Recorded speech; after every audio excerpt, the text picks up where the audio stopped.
It's called First Monday. It looks kind of like more magazine-y, but I don't know.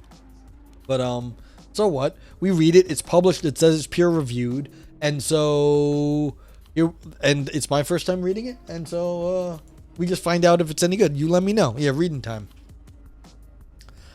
Don't read the abstract. Yeah, my voice is scratchy. I'm sorry. So as always, my first time reading it. This is called The Ethics of Identity in the Time of Big Data by James Brusseau, and this is in the First Monday magazine or journal. I don't know. Okay, here we go. And as always, I'm not endorsing this because I've been suspended. I'm not endorsing this. We are evaluating it. Okay, First Monday, a Great Cities initiative of the University of Illinois at Chicago University Library. Cool. Okay, so it's a university sponsored initiative or publication. Thank you, Vipers. Multiple identities in daily life. One of the ways I stay out of jail is by changing who I am. You know, that's a great first sentence, but like that also is very scary. Like, you stay out of. Are you really that worried about going to jail? Like, why are you that worried about going to jail? See if I can zoom this. Yes, spicy, exactly, chocolate. A father in the morning, a lecturer in the afternoon, a husband in the evening. It's one face strapped on, then another, and another. Yeah, but none of those things sound very much like going to jail. That sounds very much like a non-jail sort of person. Author says, were I to treat my children as colleagues, I'd fail as a father. If I approached the women at work as my wife, I'd end up incarcerated. So it's an idiosyncratic truth that a normal day features nearly schizophrenic personalities. Yes and no, but I mean, you can see this is a setup at this point. Luigi Mangione? No, this is not the, this is by James Brusseau, not Luigi. Okay. Yeah, so. Of course, it doesn't need to be that way. A bland personality suited to nearly any social context could be adopted. Life would be uninteresting, but also uncomplicated. Yeah, I mean, what's those, the people who have no opinion all the time? So, like, that also makes it, and you know, this is a repeating social criticism. They'd say like, oh, if we go like communism, everyone's the same, you'll lose all individuality. Not true, but like this has a long history. It says being like boringness is great for just like not getting in trouble. Okay, regardless, the spectrum of possibilities raises familiar questions. Does a unifying self subsist within the variety many lives of us live? What is its form? How is it discovered or made? Or are we a bundle of multiple selves, a set of personalities that will always prove irreducible to one sense of identity? Okay, so, I mean, just in the last, few years, because of like things going on in the world, people have been talking about like identity and gender and performativeness. And I saw one discussion where someone, was saying, look, no one is going to even be one gender all the time. You're going to perform your gender even differently at different times. You don't even have to be like, you could just be cis. You could be like quote unquote, like straight male. But at certain points, you're going to be acting more like the stereotypical straight male. Other times, you're not going to be acting that way. So it's like, even this is like, what makes you think even if you have a pretty stable identity, you're not even always performing at the same level within that gender? If this doesn't reference Guide to Board, I'll be very disappointed. Well, good luck. We'll find out. Okay. Since Plato, philosophical investigations have been ongoing, though no broadly persuasive responses have emerged, and perhaps more significantly, there have been no demand for them, because out of the non-academic world where you and I actually live as serial personalities in distinct contexts, little pressure has been applied. Most of us can freelance the question about who we are in distinct contexts, while the prospect of being required to make a final decision about our personal identity is deferred. Few of us have been forced to answer the question about whether we are basically one person or multiple. That's changing, though. Americans is like, giggity. Yeah. K-Par says performativity is pretty misunderstood. It means something closer to enacted rather than performed, which implies a distance from the person doing it. Socially enacted, I guess. Yeah. So I'm not an expert on this. Thank you for like maybe clarifying the comments. So I think this is right. This last comment the author made. because of the way the world is now, we are getting forced into discussing these topics more. And so there are, like, it's just coming up more, and we have to be able to say more about it. So, yeah. Like a judge sentencing you to jail is a performative act. That's fair. Like the technical philosophy term is like, that's a performative language act where it says I sentence you to jail, or I now pronounce you married, or whatever. That is a performative act. So, but like, yeah, socially enacted should have been a better way of saying it. We can, yeah, so this is an interesting way of saying we can freelance who we are in distinct context. And, people always say it's like, people on stream are always different from the way they are in real life. I feel like I'm very similar, but I don't talk this much. I like, just as a matter of, time spent talking, I talk way more on stream than I do in my daily life. So it's like, even if I am pretty similar, it's not true that I talk this much about anything, including philosophy. Yes, an illocutionary is what it's called. Thank you, Simex. Getting even more drilling down the pronouncements that self-fulfill. Yeah. So we have questions also bringing this back to I think, therefore I am. Is the act of being like I think, does that actually produce the I am? And in what way? So, because that is a self-fulfilling pronouncement, but it's very different of the sort than I pronounce you married, because that's a legal thing. That's not an existential claim. So we've got different things going on, and those are interesting questions. Okay. Objecting to multiple identities. One of the central effects of contemporary big data technology is that it applies pressure to answer the perennial ethical question about personal identity and multiplicity. Facebook's Mark Zuckerberg captures the reality when insisting, quote, "You have one identity. The days of you having a different image for your coworkers and for other people you know are coming to an end. Having two identities for yourself is an example of a lack of integrity." Wow, that's rich coming from that asshole. You are Groot. Yeah. So, speaking of assholes from Dobbs Ferry, I am from Dobbs Ferry, so is Mark. The lack of integrity that they show in the tech industry is amazing, but I can see what he means. I mean, because they gather so much data about you that you can't hide from your data-driven approach here. But that's not fair. The data is only one aspect of you. So let's see where the author goes with this. But I suspect that's the direction, because that's what this brings up very quickly. Oh yeah, and speaking of, Globus was here earlier. We should give Globus a shout out. Let's see if he's still lurking. Thank you for the lurk.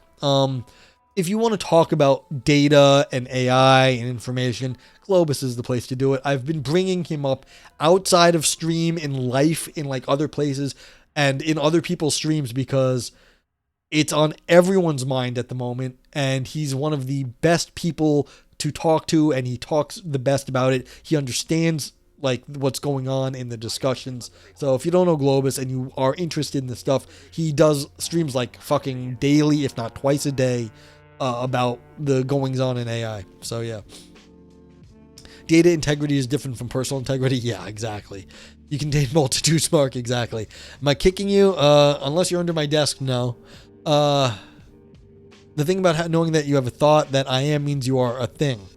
How? I want the explanation how, Lego. Yeah. Frank says having a lot of integrity equals having one set of censorship standards under a Democratic president and a whole different under a Republican. Exactly. When you think you're going to get laws written in your favor, then you all of a sudden have a completely different set of standards. There's an old quote by Groucho Marx. These are my standards. If you don't like them, I have others. Or these are my convictions. If you don't like them, I have others. This is exactly what's going on right now. And I've been calling them techno-fascists for years, and the fact that this is now coming into vogue, I feel a little bit good about myself. I'm sure I didn't come up with the term. I'm sure I heard it somewhere. Also, techno-feudalists I've heard recently, and I think that's also right too, but it's not a whole lot different. Okay, so let's get back to what the author says. There are two claims here about Zuckerberg. Empirically, quotidian multiple identity is diminishing. Ethically, that's good. Okay, so they say it's good.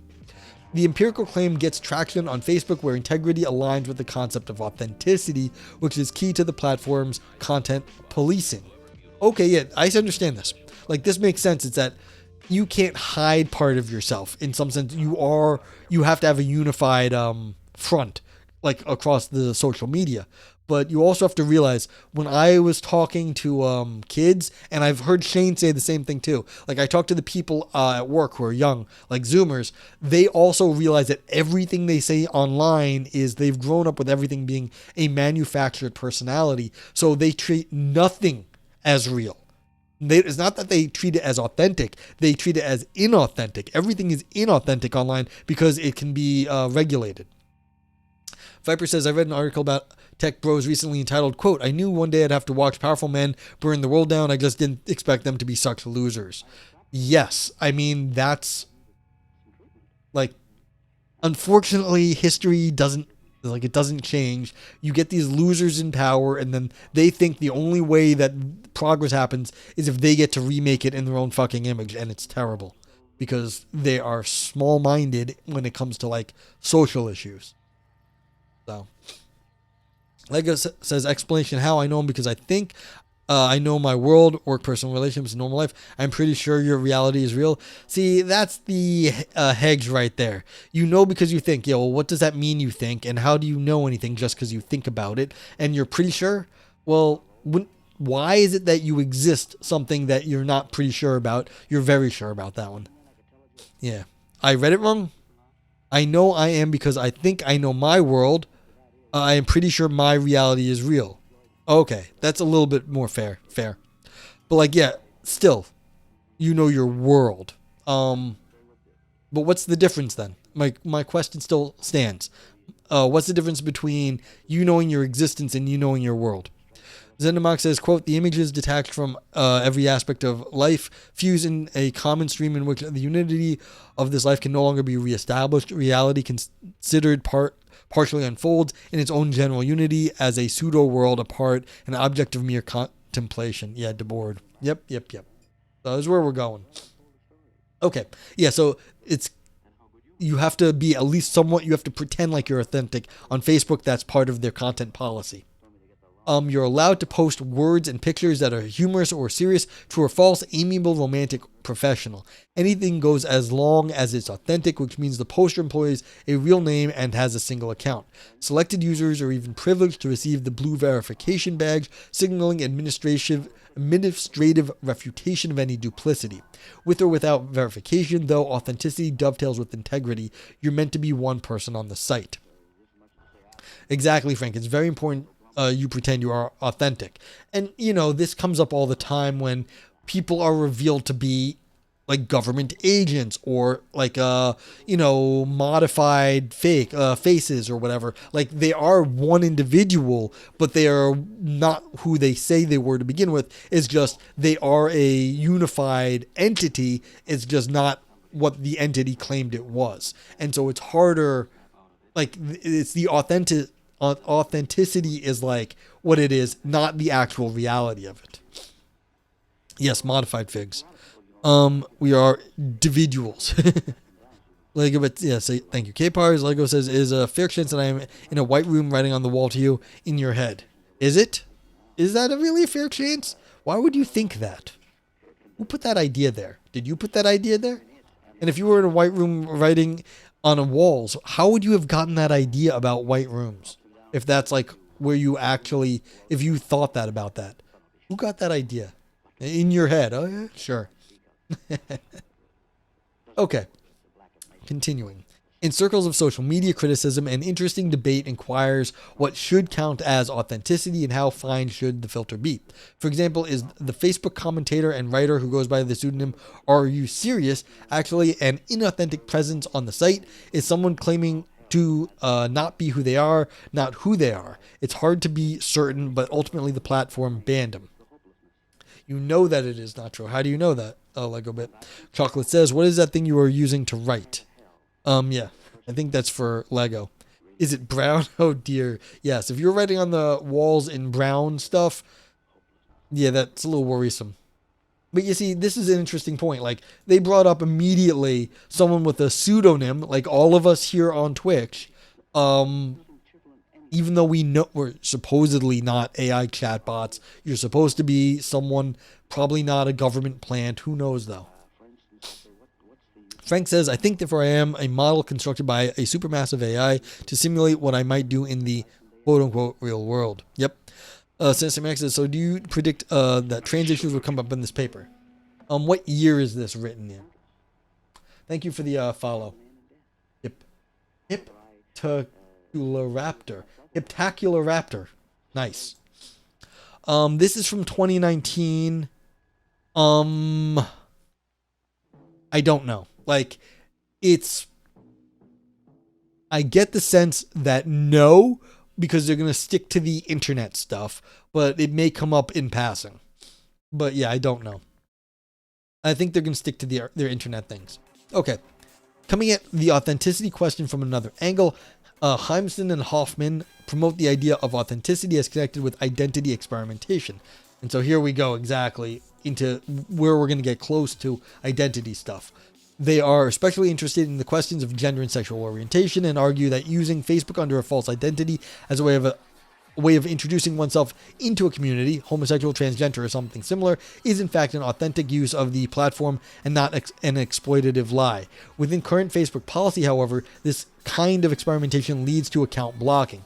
And you see, they mentioned it, but they're not getting into it. They're just saying it. So they didn't discuss it. They mentioned it in the context of the internet. So yeah. Before the dark times, yeah. This is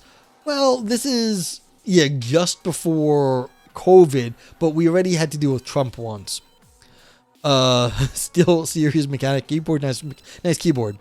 Bosch Live, what's up? If I had to guess, I'd say you're doing philosophy. Yes, this is a philosophy stream. That is correct. Welcome in, Boscher.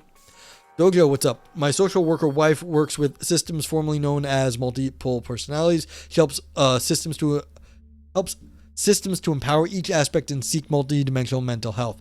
Yeah, so I don't think there's been some like pushback against the multiple personality thing. But like still people got problems, and like it does have like, I forget what it is called now. I have a DSM-5 literally right there. My mom was a social worker and my dad was a mental health hospital administrator. So I am not in those businesses, but I've heard lots of the stories. And so it's like, yeah, there's a lot of issues that go into identity and like psychology and all this stuff. So it's like it all ties together.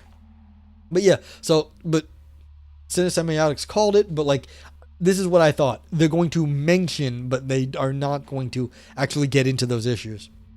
Yeah, if you have anything, like, tell me, Dojo. If you have, like, something interesting to say about that, like, let me know, because it does relate. All right, continuing. A historical approach begins with John Locke's shifting of the source of personal identity. In place of the Augustinian and Cartesian location of personhood in a soul, Locke proposed that it was psychological continuity that guaranteed continuous individuality. Because we can contemplate our relationships with the past and future in the same conscious way that we consider the present, we can also string ourselves together as one person through those times. If I wake up tomorrow consequently with the complete memories of Mark Zuckerberg, I would in fact be Mark Zuckerberg under this understanding, at least for the moments until the jarring realization that I was in the wrong house and that the face in the mirror didn't match up with the memories, and so on. Cinematics says, I feel like the very best example of a problem is that is philosophical in nature, because we have now something that forces us to present one way and commit to it. You mean the trans issues? Yeah, so it is a really good example for this stuff. But it's also fraught. Like, it's political fraught, philosophically fraught, and so I get the idea, like, for what I think this is, I don't think they're just going to go there, because it will get farther away from what they want to talk about, which is big data and not, like, the social aspects. Yeah. It's a strong challenge to the foundation of their argument. Yes. So, unfortunately, I think they'd just be like, trans people are XYZ and discount them. That's how I feel like the sort of big data, the tech bros are. It's like, no, you have to be who your data says you are, which is just a new form of bullshit essentialism. So it's like, yeah, we'll see. But see, now we're going into this psychological version from Locke, which is also interesting. So, yeah. Okay. We'll see. I think this, but the author here wants to stay tech oriented, so I expect that. Shifting the historical into the present, Locke's psychological notion directly intersects with Zuckerberg's vision of a unified person as it is very specifically expressed through the Facebook interface. As Van Dyke reports, there are two levels on which the interface functions to unify the identity Zuckerberg envisions and that Locke pioneered. But you like bullshit essentialism. Yeah, it's very comforting to think, oh, this is just the way things are. It's very nice. It's usually not true. No one knows you are not a dog on the internet. Exactly. And see, that's part of the thing. Even using the technology, just because you're using the technology doesn't make it the truth. It's not like in vino veritas. It's not like in techne veritas. Not like this makes it the way it is. Okay, named The Technologies of the Self, they involve Facebook timeline as it was introduced in the 2011 in the personal profile section. I want you to know I haven't used Facebook in probably 15 years. Maybe 10, 15. My last post was deleted, so whatever timeline they have for me does not include my actual life. And because it may have violated TOS, I don't think it did, but it was inappropriate. Because I found someone who killed themselves and I posted the news article. So it's like, yeah. So it's like, that's technically not, like I was posting like local news, but like they deleted my timeline. So they don't have my real life because they don't even like my real life. But like, that's the last thing I posted on Facebook and it was a long time ago. But like, yeah, although Facebook Marketplace around here is great. So it's like better than Craigslist. So that's another thing. Lego says, I would love to hear your thought as a philosopher. Shipping a software that is not ready, but Hedge is saying ship it as a dev you know is bad. I mean, that's just capitalism. There's not a whole lot more to it. It's that you need to make the money now, and because you have investors to that you have to make happy, not because you're trying to make a quality product. I don't think there's a whole lot that's interesting in the sense that you're not building something for the quality of the thing. You're building something to make money. You stand away, not your work. Okay. Oh, sorry. Yeah. Okay, yeah. It's not your work. Well, you can try, but like you're in a capitalist system. Viper says, I keep getting messages that your Facebook account has been compromised. I haven't surveyed the damage yet because it amuses you to imagine how bad my reputation destroying could get. You know, it's interesting. I've been getting messages from spam from PayPal that's saying like there's like invoices on my account. I have to go log into like the account to make sure there's nothing there actually. Yeah. I mean, that's fair, Lego, but like, I also don't think of it as a very complicated problem. I just see it as like normal capitalist activity. Yeah. Okay. You coded every line of code, yes, but you didn't make the decision to ship it before it was ready. I mean, that's fair. Even if it's all your work, it wasn't your work that you declared it to be good to go. So, I understand. Okay. So yeah, so the personal profile section. Yeah, crunch to make deadline is pretty bad, yes. Yeah, so continuing. One more week, that was all it takes? Sure. That modification, according to Mark Zuckerberg, aimed to tell the whole story of your life on a single page. The timeline function gathers everything a user has uploaded and organizes it into two distinct kinds of narratives. Most evidently, there is a chronological narrative. The story of the user's life is presented from beginning to present. Underneath that, there's also a database narrative.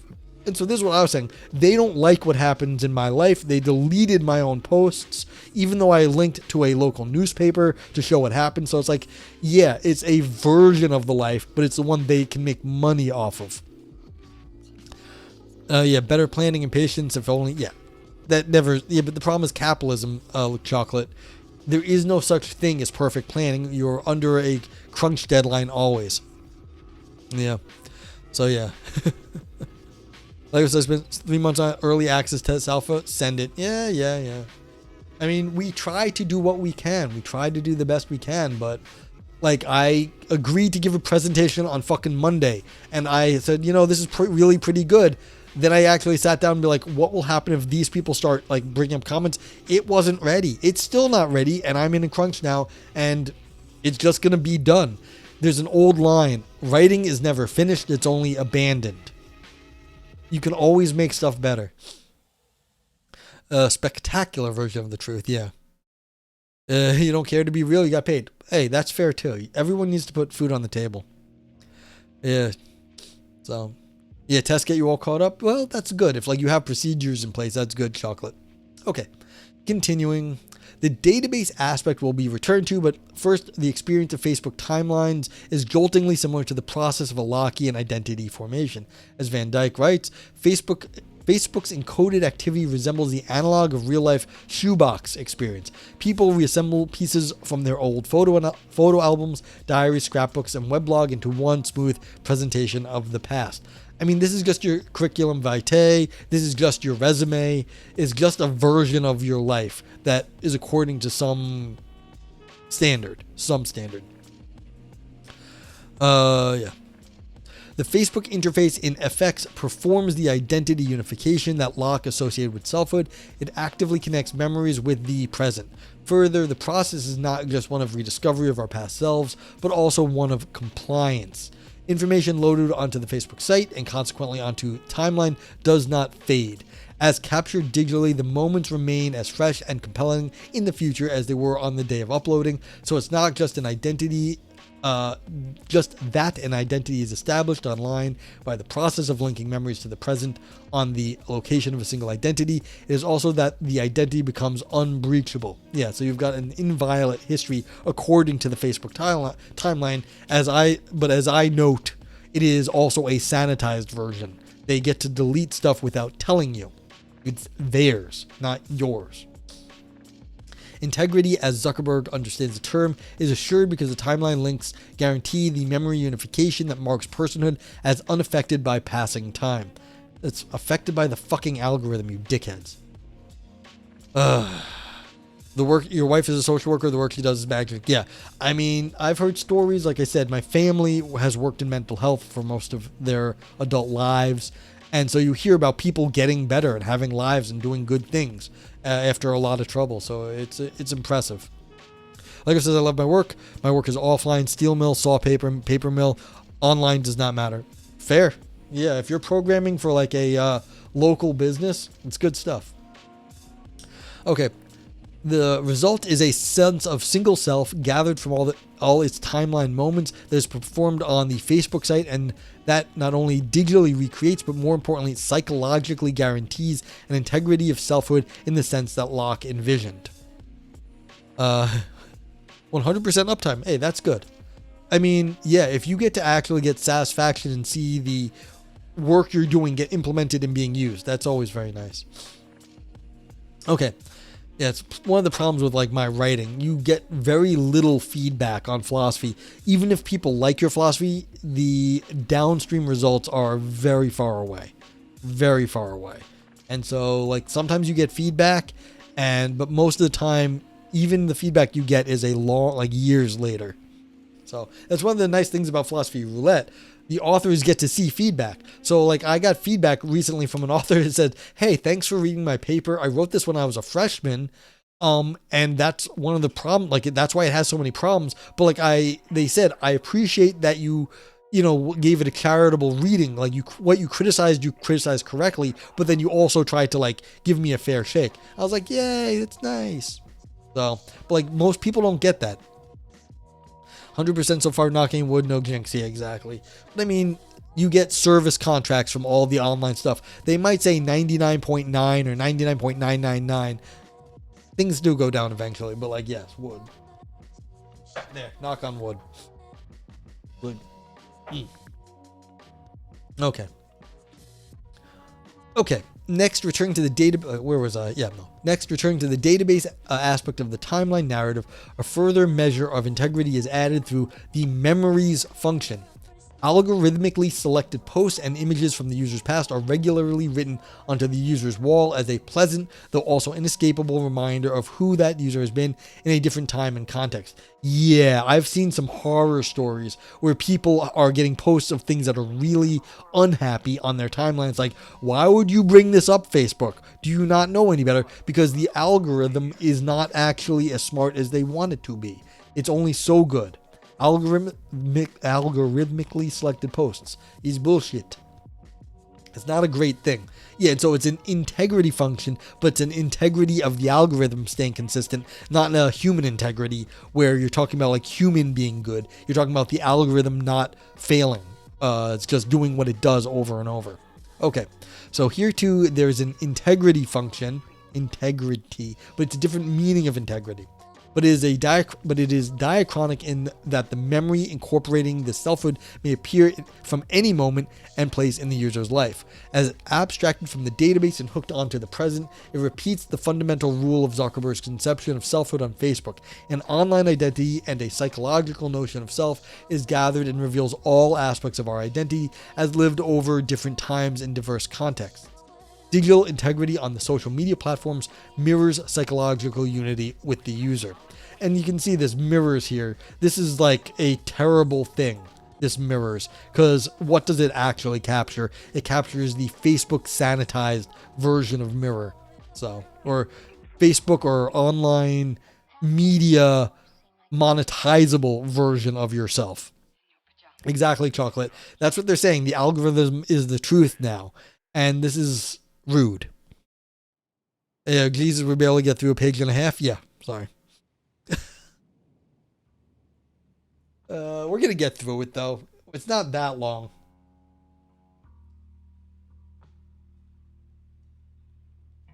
Yeah, integrity is that in ourself is slowly changing or continuous. That's right. If you're trying to develop your personality, like it's like people say, oh God, thank God you don't have pictures from when I was younger from before the internet.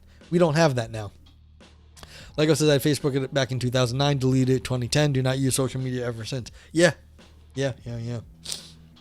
One of my friend's kids, who's like 10 now, she had an uncle visiting that she'd never met, but had like visited her when she was just born. So she was like, oh, this is my uncle. How do I know he likes me? Show me a picture of him with me. And my friend was like, oh my God, what are we raising? Where the kid assumes there's media that can be found and brought up to show the uncle with her when she was a baby. And my friend was able to go search for it and bring up that image. Yeah. Okay. Big data as forcing integrity. And remember, this is data integrity, not human integrity here. Throughout digital social media, pressure squeezing against the idea of identity as multiple and compartmentalized is tangible. Hey, what's up, Corwin? I still remember how mostly I only cared what my kids in grade thought. Yeah, in my grade thought. That's right. Now everything's posted online, so you have to worry about everyone. It's not just the name checking of account holders on Facebook. There's also the visibility. To some extent, the person we are on social platforms is exposed to everyone. So children and parents feel appalled by each other's Facebook walls. Husbands and wives leer at each other's texts. Friends and coworkers anxiously scan each other's Instagrams. Viscerally, there's an understanding that it's difficult to divide our lives and compartmentalize our identities when the web integrates so much of who we are. Yeah, you talked about this at work this week. Everyone has a reason to have Facebook. Yeah, I mean, they want it that way. They try to make it worm itself into your life so that it can get all this data from you and then sell you shit or sell you to the advertisers and politicos who want to use it. People talk about posts, you don't see them. Yeah. So, okay. All that is only an introduction, however, to the more powerful integrity pressure applied by big data. It begins when third-party companies with less familiar names, including Axiom and LiveRamp, acquire data Facebook, LinkedIn, Tinder, and the rest have gathered and add geographic information accumulated by cell phone providers, as well as recent purchases documented by credit cards, and scoop up public data sets like the recently New York City Open Data Initiative. And finally, comb it all to form universal profiles assigned to each one of us. Yeah, and you can imagine the NSA does all of this too. Yeah. It's called Metcalfe's Law. Yeah, this is the networking law Vipers likes to bring up. That's right. This digital bundling churning in the background of all of our lives is the deep action defining big data integrity and also the pervasive reason the days of having different images for coworkers, friends, and families are coming to an end. It's not just that a lot of people are on Facebook. I salute you. Thank you for the follow intervention. It's not just that a lot of people are on Facebook, it's that electronic information gathering unites our work and our romantic life and everything in between. Yeah, I don't tell the people at work I don't tell them my Twitch handle. Like, they know, some of them know I stream. They don't know what I stream. They just know I'm on Twitch. Yeah. You would call it open source. It's not. Open source has a slightly different meaning, Lego. Like, open source tends to mean that you can look at how the algorithm is worked. That's not the same as what we're talking about here. Weber says the value of a telecoms network is proportional to the square of its number of connected users in the system. Yeah. Yeah. Not this. What's not this? This is not open source. Yeah, that's fair. Okay. Concretely, an embarrassing picture snapped by a jilted lover on a distant vacation gets scraped from the restive online bulletin board 4chan, associated with a face, tagged with a name, bundled with a related image and word, sold to a human resources service, and ends up flashing on an employer's screen. A termination notice follows. The identity we live at work, in other words, gets forced together with those who we are on vacation. Oh, sorry, wrong chat. Okay. What's up, Raymond? It happens. It's going to happen to everyone at some point. Like, it's excusable.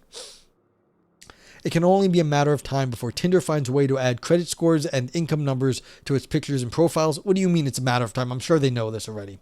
Especially given that people have begun using the employment site LinkedIn as a dating platform. It has already happened that Target stores announced a young woman's pregnancy to her family before she could. Oh, I remember this. This caused a small scandal. In fact, the store may have known the motherhood identity before the mother did. Yeah, so that's an interesting story. They started sending a girl marketing for motherhood products. The dad saw the advertisements coming in the mail and got angry with Target, and they said, sorry, it was algorithmically done because of things she searched for on our site were new mother stuff. And then so when he goes home, the daughter's like, he was like, did you search for this stuff? And she had to come out that she had been, underage and pregnant to her dad because Target realized that only new mothers look at those products. So Target was embarrassed and they changed their practices to be less obvious about what they were doing. So yeah. All right. Aha. Yeah, this is the 2012 article. Thank you, Vipers. Okay. In the information and marketing trade, the term for all this is identity resolution. And the fact that there is a term and that there is a trade is this essay's first conclusion. It demonstrates how difficult it's getting to not be who we are. It used to be that employers didn't know what we did after hours, and it used to be that romantic seduction meant strategically revealing and concealing parts of who we were. And it used to be that we were parents for some people and friends for others and patients for the doctor and women and men for each other. Not anymore. Yeah. So it's harder to compartmentalize different parts of your life. That's fair. You have an IDE? Well, that's good. I mean, especially as a programmer, I'd expect you to have an integrated development environment. Why wouldn't you? Okay. Finally, it used to be that integrity and authenticity were thought experiments lighting up philosophy classrooms before suffering abandonment for a trip to the bar or a summer touring Europe or a normal job in the real world. Now, though, the questions tag behind each of us, pulling us as inescapably as our trails of data. Ask ChatGPT and DeepSeek to do a draft of each. What do you mean? What? A draft of what? Oh, Lego bit. Part of what makes the incipient big data revolution a watershed human moment is that for the first time in history, we cannot leave the question of personal identity for later. Are we going to be one tightly integrated self, or will the disintegration of multiple serial identities remain a vigorous possibility as the volume and variety of gathered data rises? And as the velocity of the processing accelerates, and as more of our lives plug into those circuits, it's decreasingly possible to avoid sensing that if a decision is not made by us, then the forces of information gathering and surveillance capitalism will make it for us. Yeah, I think Legobit is split under multiple chats. This is their multiple personalities. They're trying to screw with the system at the moment. So it's like, yeah. There was a story a while back of a guy who posted like constantly everything he was doing. And it was like, well, he was saying, people would say, aren't you worried that big data will like know everything about you? And he said, big data knows everything about all of you. Big data knows less about me because I'm overwhelming the system with like nonsensical information. They actually can't track me as well because I am overwhelming like the normal algorithms that they were using. He said that the algorithms didn't understand him anymore because he was basically DDoSing their system about information about himself. Frank says it's a bit disagreeable that the paper accepts Zuck's integrity versus two-faced terminology. Yeah, I agree, Frank. I don't like they're implicitly criticizing this. So like they're on the right side of the argument, but they did sort of just accept a little too easily the distinction that was being made here. Granted, I think they did it to criticize it, but they were a little bit, they sort of accepted it uncritically at the beginning. I agree. Yeah, it's a joke. Okay, Lego. Accelerationism type moment. Yeah, I mean, I'm not even sure exactly what accelerationism means, but it's like all this sort of like, we have to sort of like get everything going and that it's like all going towards some big old collapse. I don't know. Okay. Ethical framework for refusing big data integrity. Yeah, if like you want to describe accelerationism, please do. Like, I'm not entirely sure what like these ideas mean. Okay, do we want integrity? Well, do we want this kind of integrity? Should be asked. Zuckerberg answers yes, and there's solid moral ground beneath him. Being two-faced or multi-faced can be rupturing in the sense that I contradict who I am. My existence conflicts with itself. While it may be true that having one identity for my friends while I'm on vacation and another, presumably sober identity for my work colleagues is convenient, it is also a form of self-denial, a manipulation, as though my public image were a tool or instrument. There is consequently a violation in the Kantian sense of human dignity here. Yeah, and like this is getting icky at this point because quite often you have a job and you are forced to do certain things, or you're in a society that expects certain things of you, and those may be shitty things that are expected of you that you have to hide in order to like, put food on the table or maintain your life or whatever. And so the idea that like you are the person that is forcing this sort of that like it's all your fault that you have to be a split personality, that's not true. Quite often people have to, hide parts of who they are for their own safety, and that's no fault of their own.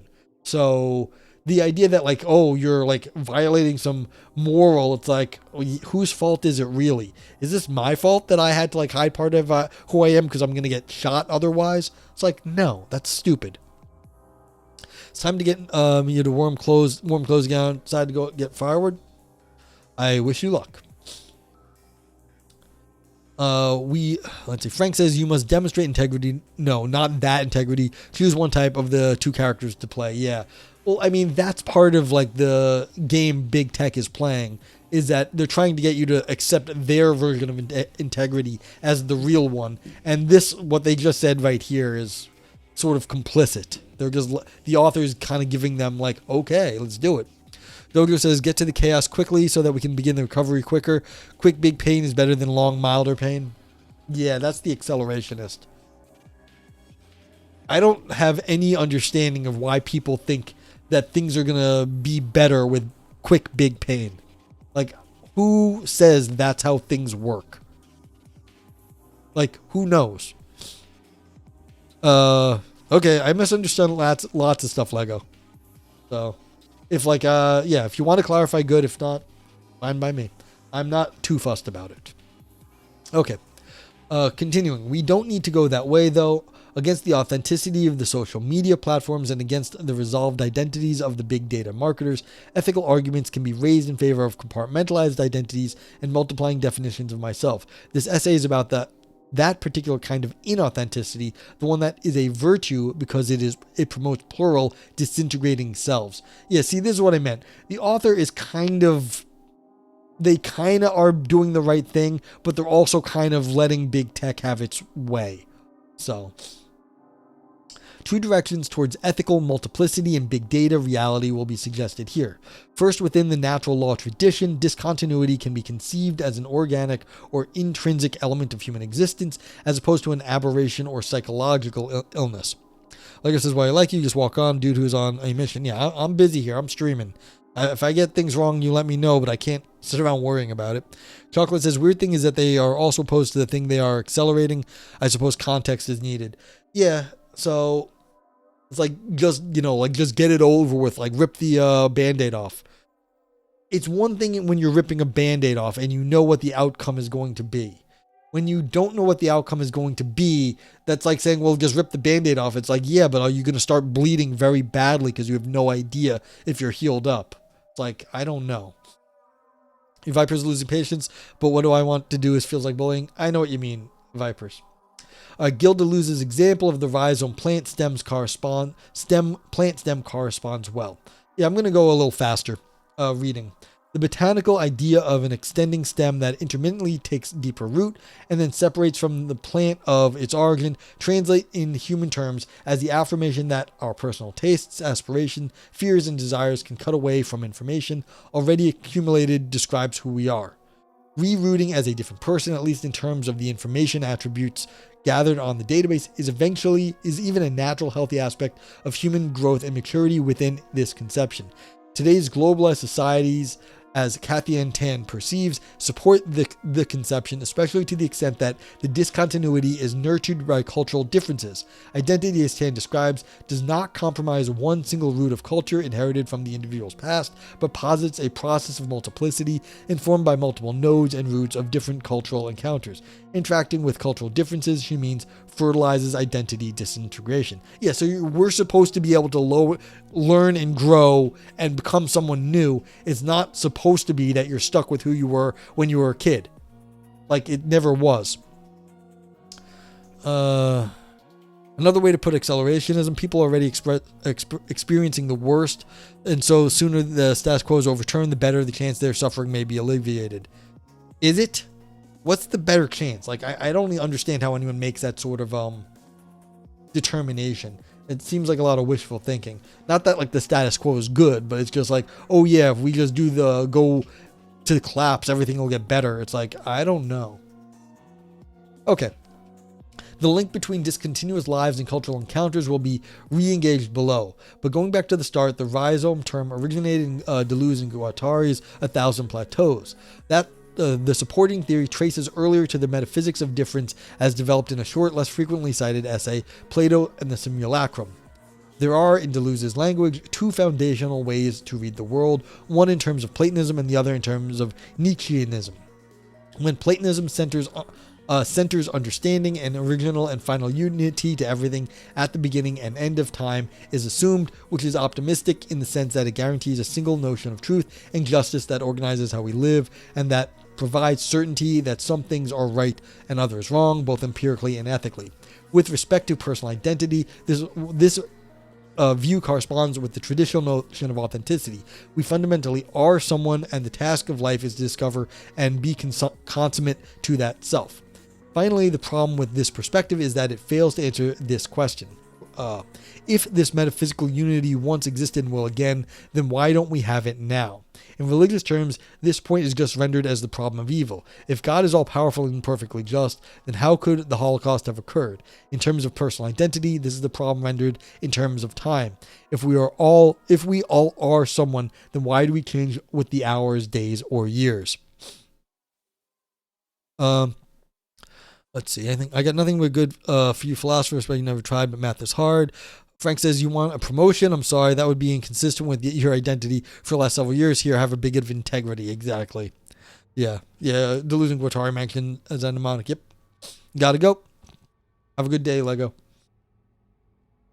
Next, going in the Nietzschean direction, the premise is that metaphysical difference governs reality, which answers the personal identity question immediately. We change and always will because the nature of reality is such that there is no stable anywhere. Everything appearing to be fixed and solid is just that, an appearance covering over the chaotic reality of the origin of all being. So the theoretical advantage of starting with the metaphysics of difference is that the discontinuity in personal identity and everywhere else doesn't need to be explained in our existence because it is a feature of all existence. Yeah, so if we're always growing and changing, the idea of a stable identity is just sort of silly. The problem here, though, is that the stance fails to answer a question. Why do I feel like the same person today that I was yesterday? If difference really governs reality, then it seems like I shouldn't have any lingering sense of myself at all. Deleuze has an imperfect answer to this question, which involves his unique understanding of repetition. For our purposes, though, what's significant is only that it is possible to create a deep theoretical foundation for the proposal that the nature of existence itself yields disrupted lives. It creates identities as primed to break away from their own past, just as a rhizome plant stems occasionally and naturally breaks off from the older root to start a new independent existence. Yeah, so it's like if you are a stable thing, okay, why do we think we change? And if you are a constantly changing thing, why do you feel the same from moment to moment? Okay, what does the theory look like in real human experience? Oh, Raymond says, don't we already have Socrates changing his personality in his speech when dealing with Lysis, Hippias, or Protagoras? It is how we live now so differently, apart from technological and technical, to how ways of living and expressing oneself in societies return, having ethics as one system among many, like Socrates or Plato did.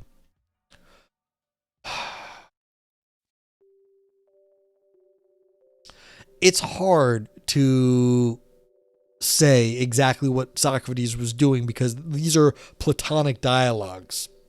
So it's like, yes, but what is Plato up to in those cases? And I don't know. I just don't know. I don't remember the history of what gets said and the change over those dialogues amount to. So that's a good question. I just don't know the answer. But it's like, yeah, is it actually Plato trying to make a point, or is it trying to show change? What's it trying to show at that point? And is it historically accurate? Who knows? Okay. What does the theory look like in real human experience? The answers are not all mysterious or abstract. The philosophy of personal identity as naturally disruptive happens, for example, every summer when people from diverse walks of life depart for backpacking or bicycling, traveling abroad, and intuitively discover something all travelers have in common, the jarring realization that they can create themselves as whomever they wish for encountered strangers. This is what Tan means when she wrote about identity as a process of multiplicity informed by multiple nodes and roots of different cultural encounters. A thing, a name, a culinary preference, a professional aspiration, or romantic orientation, all those things may be redirected without social penalty. Of course, the fact that no one is running background checks on their fellow night train riders doesn't automatically convert everyone into vivid explorers of experiences that wouldn't engage were their friends watching, but every season there are a few who cut away. Raymond says, from being nice to Lysis a kid, Hippias a guy he hates, and Protagoras as someone he admires. Kinda. Okay.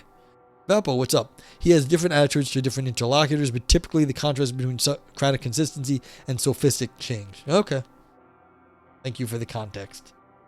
How you been, Valpo? I hope semester starting up well. Okay. Maybe they meet someone who engages with a different language or an incompatible value hierarchy.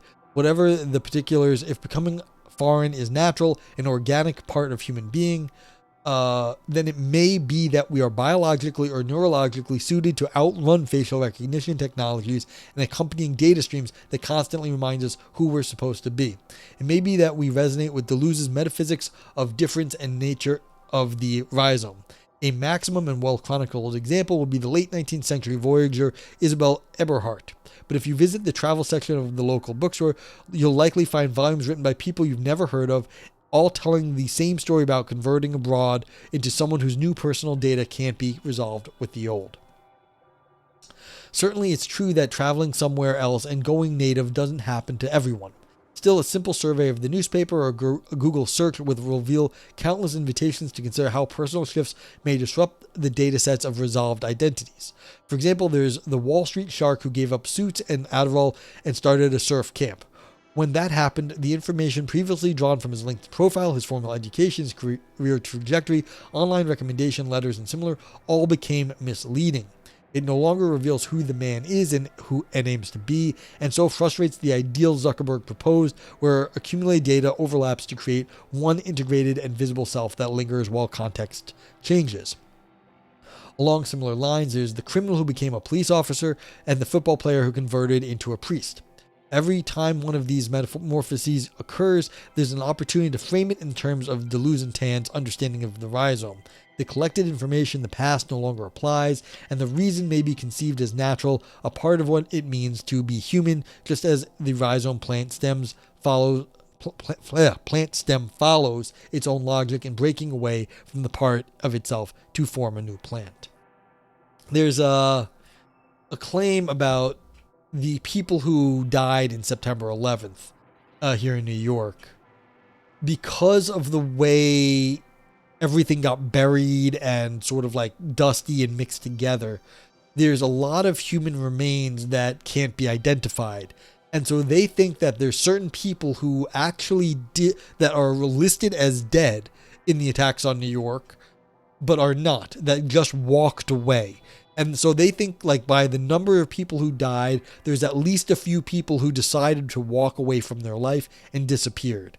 And so this is an interesting thing. It's like, did everyone die, or are there a few people out there that are really, that just assumed new identities? So this is, yeah, it happens. Someone one asked me, like, oh, are you going to go, like, one time I was going somewhere and they asked me, are you going to go be different? I'm like, dude, do you know me? I don't change. Like, I have no interest in being anyone different. Yeah, radical freedom, exactly. It's like, how many people wanted a new life and this just gave it to them? So, okay.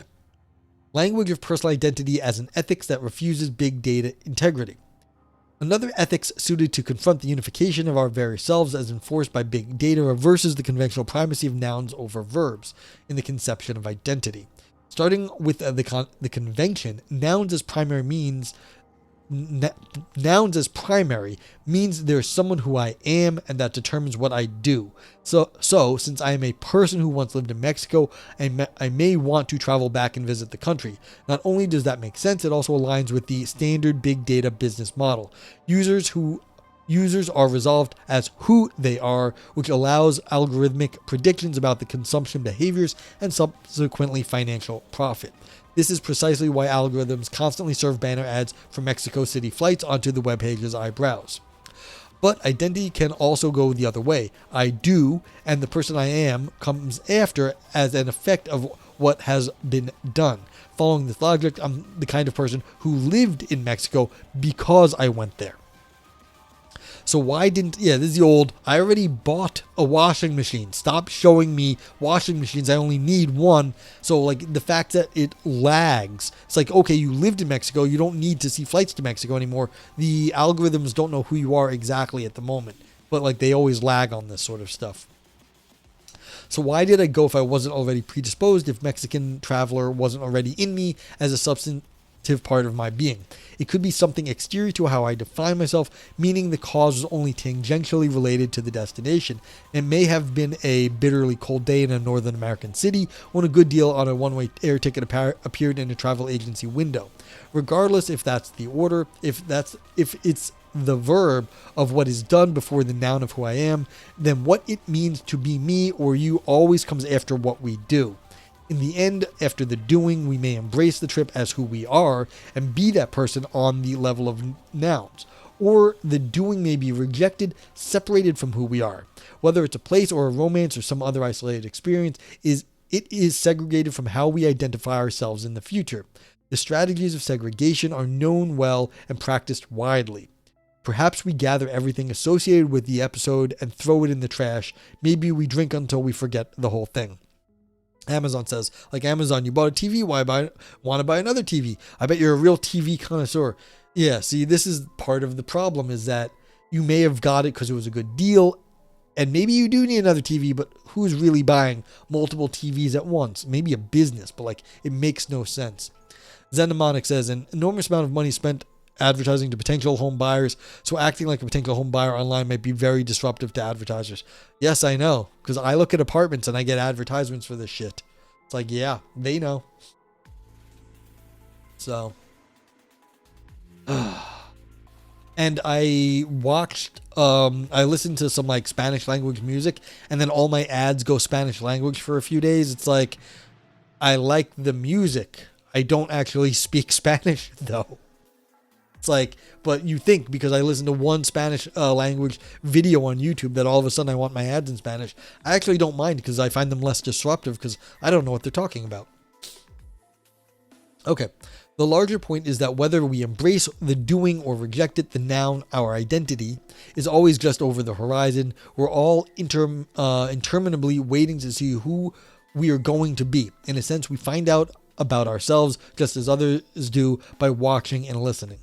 Examples of verb privileging are common. No one drinks to excess because they're an alcoholic. They become an alcoholic because they've been drinking excessively. Or two people are not lovers in the noun sense until after the verb sense. It's also apparent that some young adults have little sense of the career they like for themselves and happen into a profession where they acquire the taste. Maybe a woman studies theoretical mathematics in college, but finds the work too abstract until stumbling into a job at Tableau where a number of avalanches get applied visually.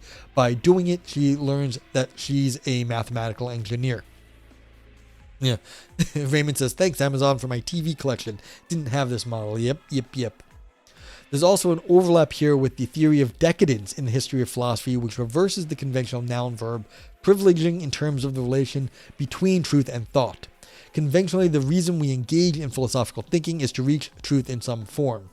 The verb serves the noun just as the thought serves the truth, in the sense that the purpose of philosophical reasoning is the achievement of stable understandings. Verb privileging goes the other way. The reason we value a philosophical understanding is to incite more thought. Yeah, and this is the sort of thing I say. Philosophy doesn't really solve problems, it gets you to ask better questions. And those are useful. Like, better questions are useful. So, like, to incite more thought, I'd say to incite better questions. The best truths, consequently, are not those describing the world accurately or enlighteningly. They're the ones most energetically fueling the next round of philosophizing. Conclusions are no longer terminations, they are stations. The reason we have them is to serve the drive onward toward others. Philosophy, in a sense, is about doing thought, not having truth. Yeah, I mean, it even goes back to the old term philosophy, love of wisdom. It doesn't say love of truth, it says wisdom. And what's the wisdom? It's like being able to perceive the world in the right way. And that's not the truth, that's a perception issue, really.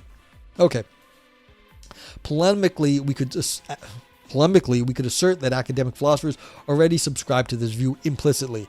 The best books and journal articles are identified in the profession as those stimulating the most subsequent writing, the most energetic support and criticism. As for whether the original work is in fact right or wrong, that's a secondary consideration. They serve their purpose best when the pages of criticism, support, elaboration, and extension keep coming. This is slightly unfair. Alan Turing published The Imitation Game in the philosophy journal Mind. It gets referenced in philosophy still, but it gets referenced huge amounts in other areas. It is just taken as a kind of a fact that we can now have sorts of games that show something about human minds. And so just because it's not in when philosophers get something right like that, like Alan Turing got right, then other people also get more uptake. Now, you might consider that the best philosophy because other people have run with it much farther than the philosophers have. But like, I get what they're saying here, but like, just because the philosophers do get some truth sometime. Like, that was in a philosophy journal. And so it's like, but once we get the truth, other people take it on too. You think Brusseau talks about that in the book about Nietzsche? Okay.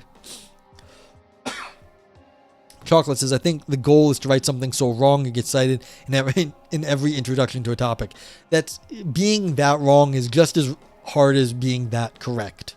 I mean, if you get something so crazy that everyone has to talk about it, then you are a good philosopher too, because that's not so easy. Most of what gets written has been said before, has been already discussed ad nauseum, and so it's just boring.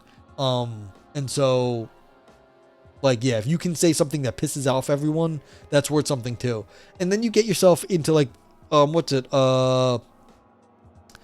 you get yourself into like these some sort of weird characters in the history of philosophy where people hate their work or they get banned, and like there's good reason to ban some of these people, but they're still read because of how far they pushed stuff.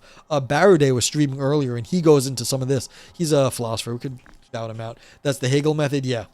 I mean, Hegel is, yeah. Like, so that's in the, this happens more in the continental side. Is that really Baruday? They were just chatting. Yeah, that looks like him. I think that's the right name. Okay. Yeah, it says unfollow. Okay. So yeah, I already follow Baruday. So yeah, he's another philosopher. He's working on the philosophy of charisma. And so this is the sort of thing. You can have a lot of charisma and get people to talk to you and like listen to you, even if you don't have any truth behind what you're saying. So he's like an expert in like the philosophy and psychology of charisma and related things. But yeah, it's a continentalist approach. But like there's a point to that. That's why people look at this stuff this way, is because if you can piss people off that bad, then you've got something. Hegel, to Raymond's point, the way you got your PhD back in the days, you had to argue for your PhD. Like, I don't think you had to write something up. You had to go in and you had to present a problem to your committee. And it's thought that Hegel went in and said, like, everything is a contradiction. Contradictions are primary. Something along those lines. And was able to argue for it. And it's just like some sort of, like, how could everything be contradictory or start with contradictory? So, okay. Anywho. Okay, so did I read this last paragraph? Oh no. Moving the logic of decadence onto the ethical level of identity, the analogous claim is that the best conception of the self today is not the one capturing all the data points and then resolving who I am most accurately across different aspects, professional, familial, romantic, of my life. Instead, it's the one most energetically sparking new data points on the way to becoming someone else. Just as the reason philosophers have truths is to stimulate more thought, so too the reason we craft understandings of who we are is so that we may disintegrate. When personal ethics is in the age of big data is underwritten by the privileging of verbs over nouns, then the virtuous person is the one most primed to become another. And see, finally we got somewhere. They're making the integrity that is claimed by Facebook is the wrong kind of integrity. The ability to change is the right kind of human integrity. And this is their final big claim here at the end. So this is where they were going. And so it was obviously knew what was going on at the beginning when they just sort of granted the term integrity to Facebook. They wanted to get to this last bit where they're saying, no, this is the least good version of it when the big data does it. Okay. Discussion and conclusion.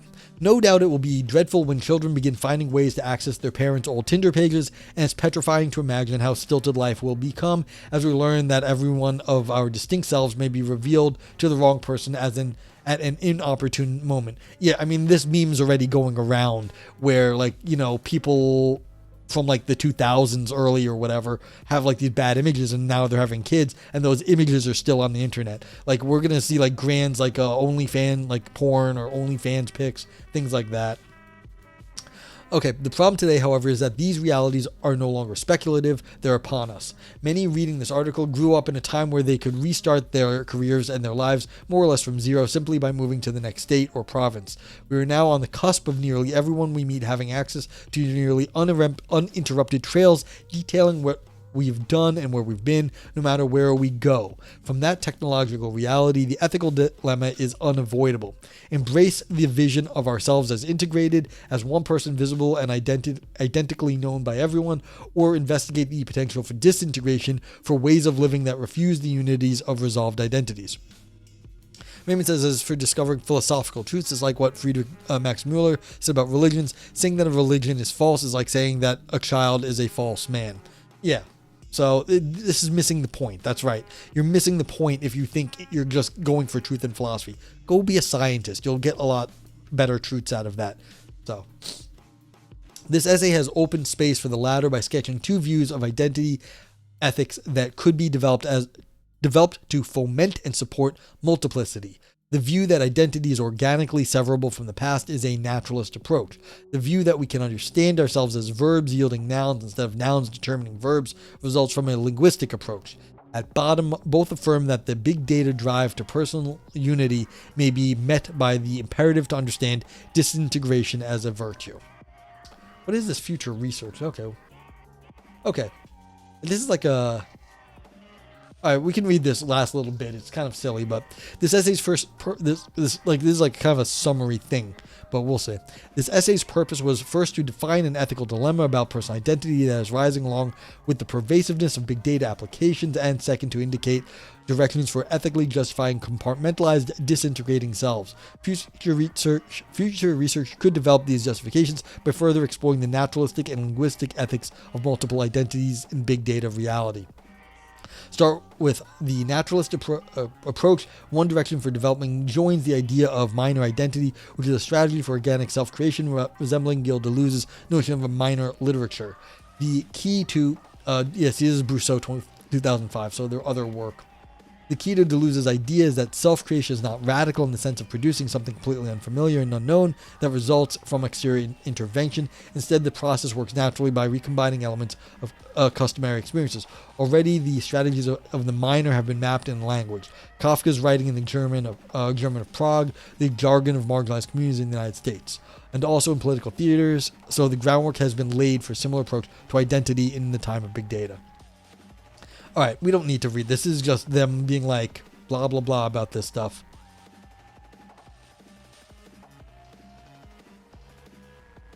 Okay, whatever. They're just talking about like what you could do about this. Like here, this last bit. Another irony of big data technology is that on some level, it's never been easier to get out of who we are, to disrupt our existence from the bottom up by connecting with unfamiliar tastes, urges, and directions.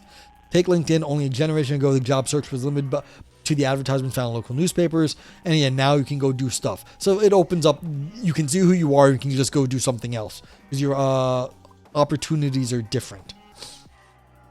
Okay, but there we go. So now what we do at the end of these papers is we rate them. Let me know what you're thinking. This is the Philosophy Roulette review. We have emotes.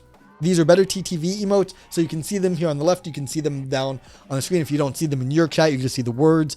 You use these emotes to rank the paper. If you thought this was fun and made your brain dance, give it a brain dance. Yes, spelling and capitalization count.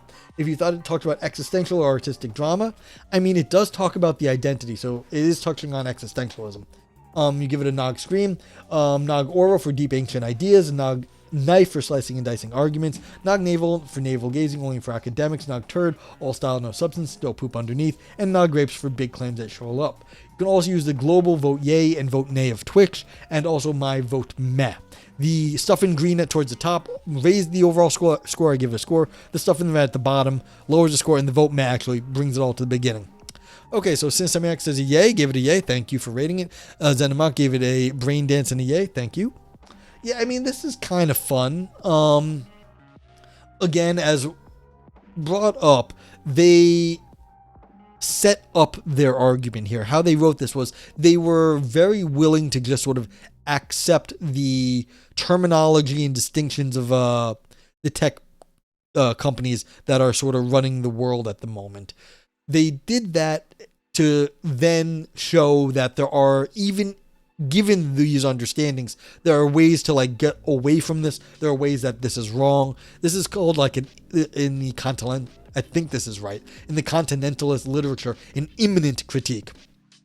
So Viper thinks it was a little bit of everything. Meh, brain dance, scream, turd, and grapes. Yeah. So this is. I'm losing my voice. Yeah, Chocolate. I can fix that if you want, but you wrote brainy dance. Yeah. So, but yeah, okay, thank you. Because it only gets recorded if you actually get it right. So thank you for fixing it. Appreciate that, because it saves me the time later. What do I think about this? You know, I'm gonna, like, I agree with sort of like the overall sort of things here. I'm gonna go with it was a little bit, I don't like the the acquiescence to the questions. I understand it as the way they were writing it. So I'm going to give this a, like, it's not like they fought like super hard. This was a little bit sort of, and you see, I don't know what this publication is. It looks like more of a popular thing. So it's like, I don't want to hit it for being like not super academic-y, but like I felt it could have been more forceful against the big data. So it's going to get the vote meh, but it's also going to get a bunch of other nice stuff. So I'm going to give it a brain dance. I thought it, because I don't know all this stuff, so I give it that. It's going to get the Nog Scream also. And then do I want to give it the grapes? You know, I don't think it overstated itself. So it's like, it's going to start off meh, but then it had some nice parts to it.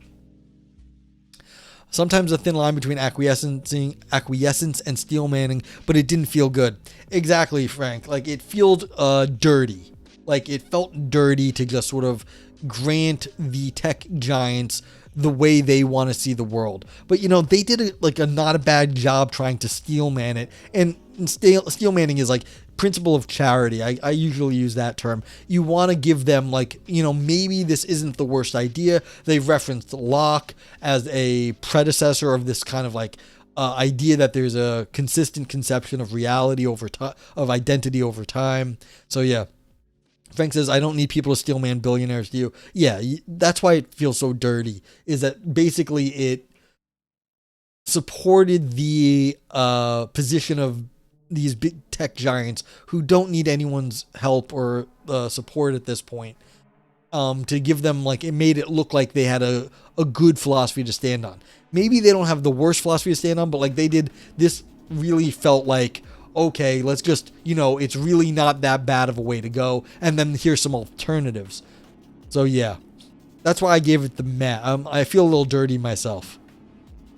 Maybe it would be better to announce their own schema before doing the reduction of the giants. Yeah, but I mean, granted, it's like, what are you trying to write? How are they trying to go about it? You know, this felt like they were trying to like lure us in, be like, look at all these arguments that are like friendly. It's like, you know, maybe they're not so bad. And then they sort of like bait and switch in the end. So it's yeah. You missed almost half with work calls, so I feel dodgy rating. Yeah, you can always rate it. It don't matter. I don't know.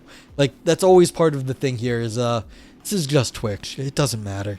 Zimmock says, it didn't quite scratch your Continental Doomix, but the argumentation was interesting. Yeah, that's part of it. Like, I thought they did an okay job. Yeah, so Viper says, oh, first Monday peer-reviewed journal on the internet. Doesn't mean it's online, just means specialized on the internet. Okay, even so, that's fair, Vipers, but that also puts it into a more popular or populist sort of like genre. If you're writing on the internet, like even in a philosophical way, it's still sort of like a pop philosophy topic. So yeah. So you're gonna throw in an existential on that? Cool.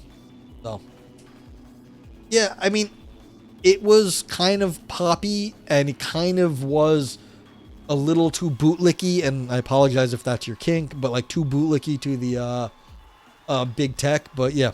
But anyway, last minute, anyone else wants to get their reviews in, and that's about it. That's how I think about it. So let me know.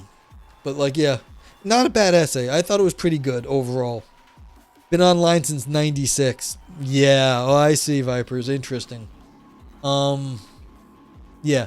So this is a long-running reflection on the internet. That's kind of cool, actually. That's very cool. Yeah, like this future research thing. Like, I know you can't see behind the review screen, but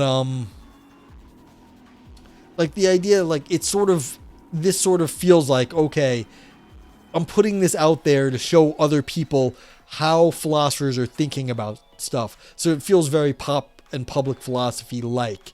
It doesn't feel like, okay, this is actually like a journal article of like hardcore research, because that would be the research. Then you have like a little bit of like, this is what it is at the end.